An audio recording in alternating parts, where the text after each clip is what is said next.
मिर्गी के दौरे के दौरान आपने करना ये है कि उसको 1 से 1.5 मिनट के लिए खुला छोड़ दें, उसको करवट दिलवा दें ताकि अगर उसको खुदा ना खास्ता कोई झाग शाग है वो साइड पे मुंह से निकल जाए, बजाय इसके कि वो फेफड़ों में चली जाए और उससे इन्फेक्शन हो।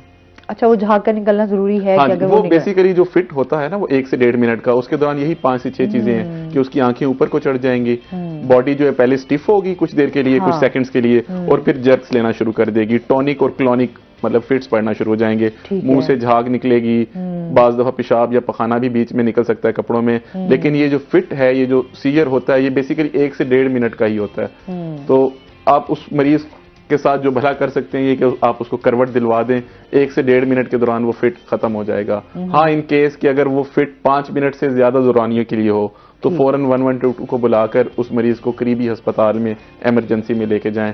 वो बहुत ही कम परसेंटेज, मतलब 2 to 3% पेशेंट्स में उसको फिर हम स्टेटस एपिलेप्टिकस बोलते हैं। जो एपिलेप्टिक फिट है, अगर 5 मिनट की दौरानिये से ज्यादा बढ़ जाए, या अगर मरीज को एक फिट पड़ा है और वो बेहोश हो गया है चंद मिनट के लिए और होश आने से पहले दोबारा फिट पड़ गया है, तो ये 2 सूरतें हैं जिसको हम स्टेटस एपिलेप्टिकस बोलते हैं। लेकिन ये 1 से 2% एपिलेप्टिक पेशेंट्स में जिंदगी में ये जो फिट्स पड़ते हैं ये डेली बेसिस पे हैं या वो हो सकता है, या आपको महीने में जिस तरह होता है कि एक दफा हो जाना या 2 महीने के बाद हो जाना, या समटाइम इंसान जिस तरह से बहुत ज्यादा टेंशन के माहौल में है, डिप्रेशन में है, कुछ इस तरह से, इस हवाले से भी बताइए। बिल्कुल, जो स्ट्रेस है या एंजाइटी है ये इसकी एग्रेवेटिंग फैक्टर्स में आ जाता है। ठीक है। एपिलेप्सी के या मिर्गी के जो एग्रेवेटिंग कॉजेज है ना, उनमें most common cause lack of sleep. ठीक है। ये मोबाइल की रोशनी, मतलब जो आपका ये स्क्रीन टाइम बढ़ गया आजकल लोगों का कोविड के बाद, तो ये स्क्रीन टाइम का बढ़ना, और दूसरा ये कि मतलब स्ट्रेस, तीसरा जो एंजाइटी और स्ट्रेस, ये इन वजह से बढ़ जाता है। लेकिन ये किसी भी मरीज को दिन में 2 दफा भी पढ़ सकते हैं, और ये भी हो सकता है कि साल में 2 दफा पढ़ें। तो ये बताया नहीं जा सकता किसी भी मरीज को कि आपको जो फिट अगला है वो कब पढ़ना है, क्योंकि बेसिकली वो तो आपके लिए यूं समझ लेना कि वक्ती एक चीज आपको थोड़ी सी आप तसल्ली में आते हैं कि हाँ शायद, लेकिन हो सकता है कि वो चीज आपको जो है फौरन अटैक कर दे। जी बिल्कुल। तो ये किसी टाइम भी हो सकता है, किसी भी टाइम हो सकता है, गाड़ी चलाते हुए हो सकता है, पेशेंट को नहाते हुए हो सकता है। तो इसीलिए हम काफी सारे अपने जो पेशेंट्स हैं, खासतौर पे एपिलेप्टिक पेशेंट पे, हमें ना उसकी फैमिली की और केयर गिवर्स की आधा पौना घंटा हर पेशेंट के केयर गिवर की काउंसलिंग और उसको ये सारी चीजें हमें बतानी होती हैं। अच्छा, जाहिर होता है पेशेंट तो ऑलरेडी उस चीज को लेके डिप्रेस होता है, परेशान होता है कि उसके साथ क्या हो रहा है। फिर अच्छा, जो उसको संभाल रहे होते हैं, जाहिर सी बात है उनके लिए भी उतनी ही मुश्किलात होती हैं, एंजाइटी में आ जाते हैं। अच्छा, फिर ऐसी सी बात है उन ऐसे पेशेंट्स को जो है वो आप अकेला भी नहीं छोड़ सकते। जिस तरह ड्राइव क्या कह रहे हैं, ड्राइव के दौरान हो सकता है, कुछ भी हो सकता है, कहीं जा रहा हो, तो वो तो आपके लिए एक बंदा साथ होना बड़ा लाजमी है कि आप कहीं भी जाएं वो आपके साथ हो, ताकि आपको अगर कोई भी इस तरह का मसला हो सकता है तो एटलीस्ट आपको संभाल सके। बिल्कुल, हम पेशेंट्स को यही प्रिकॉशंस करते हैं कि 5-6 चीजें हैं जो उसने अवॉइड करनी है। एक, हाइट पे अकेला ना खड़ा हो जाके, खुदा ना खास्ता उसको हाइट पे फिट पड़ गया और वो नीचे गिर गया तो वो जान जा सकती है।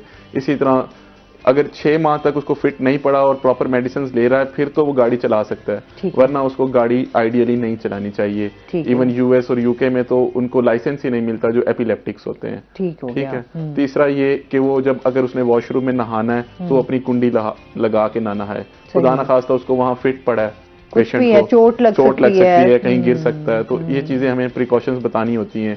इवन हीटर के करीब वो हीट जरूर एंजॉय करे अपनी, लेकिन ये है कि वो अकेला ना बैठे, थोड़ा दूर होके बैठे, तो या अपने साथ किसी दोस्त को या अहबाब को, फैमिली मेंबर को साथ बिठाए।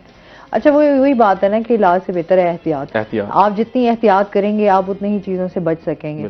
बस हमारे यहाँ ये चीजें है ना कि हमें जो डॉक्टर बताता है उस पर अमल करते नहीं है ना। अच्छा, दिमाग में ये होता है डॉक्टर तो कहते रहते ने कोई गल नहीं, इन्होंने कह दो करनी वही होती है जो थोड़ा दिल पे है। लेकिन जाहिर सी बात है अगर आपने अपने आप को ठीक रखना है तो कुछ चीजें आपके डॉक्टर्स जो हैं वो थोड़ी स्ट्रिक्ट आप इसलिए आपके साथ होते हैं कि आप बेहतर हो सकें। अवेयरनेस बहुत ज्यादा जरूरी है ना। ऐसे ही हम लैंग्वेज के हवाले से भी अवेयरनेस आज दे रहे हैं। अच्छा, इसके साथ साथ ये भी जानेंगे, जिस तरह से बहुत सारे लोगों की, जिस तरह आप बता रही हैं, स्टूडेंट्स के हर डिफरेंट वो मसाइल होते हैं, एक स्कोप के हवाले से भी जानूं। वेलकम बैक नाज़रीन। अच्छा जी, इसके साथ ही जिस तरह से हम बात कर रहे थे मिर्गी के दौरों के हवाले से, आप क्या समझते हैं कि उनका वैसे उनको खाना पीना उनका किस तरह से होना चाहिए, लाइफस्टाइल उनका किस तरह से होना चाहिए ऐसे मरीजों का? अच्छा, लाइफस्टाइल मॉडिफिकेशन बहुत ही इंपॉर्टेंट है एपिलेप्टिक पेशेंट के लिए। एक तो यही कि उसका स्क्रीन टाइम कम होना चाहिए, क्योंकि स्क्रीन टाइम बेसिकली जो फ्लिकरिंग लाइट्स हैं उससे एपिलेप्सी ट्रिगर हो सकती है, पेशेंट को फिट पड़ सकता है। ये हम अक्सर पेशेंट को समझाते हैं, बेशक वो अमल करे ना करे, लेकिन ये समझाना बहुत जरूरी है। डॉक्टर का तो काम है ना कि उसको हर तरीके से गाइड करना है। उसकी proper sleep, lack of sleep से अक्सर जो लोग, लेट्स सपोज आपकी मीडिया इंडस्ट्री के पेशेंट्स हैं कुछ हमारे, वो सारी रात बेचारे जाग रहे होते हैं। तो लैक ऑफ स्लीप जो है ये एक बहुत बड़ा ट्रिगरिंग इवेंट है फिट पड़ने के लिए। इसके अलावा वैसे तो मिर्गी का मरीज बिल्कुल नॉर्मल जिंदगी गुजार सकता है, तमाम normal diet, protein, carbohydrates, fats, वो सब खाना पीना सब कुछ खा पी सकता है। हाँ, ठीक है। इवन मिर्गी का इलाज डाइट से भी है। वो अगर पेशेंट मेडिकली रिफ्रैक्टरी एपिलेप्सी जिसको हो, जिसको मेडिसिन से कंट्रोल ना किया जा रहा हो, तो सेकंड स्टेप पे इवन डाइट आती है। फिर जाके थर्ड स्टेप पे कुछ स्टिमुलेटर मतलब डिवाइसेस आती हैं, और फोर्थ स्टेप पे as a last resort surgical options हमारे पास होते हैं। तो इवन डाइट में कीटोजेनिक डाइट जो है वो बहुत इंपॉर्टेंट है, खासतौर पे बच्चों में, जिसमें मतलब हैवी क्रीम या देसी घी जैसे है, तो वो पेशेंट को ज्यादा देना चाहिए। सही। कीटोजेनिक डाइट मतलब एपिलेप्सी के लिए बेहतरीन डाइट है।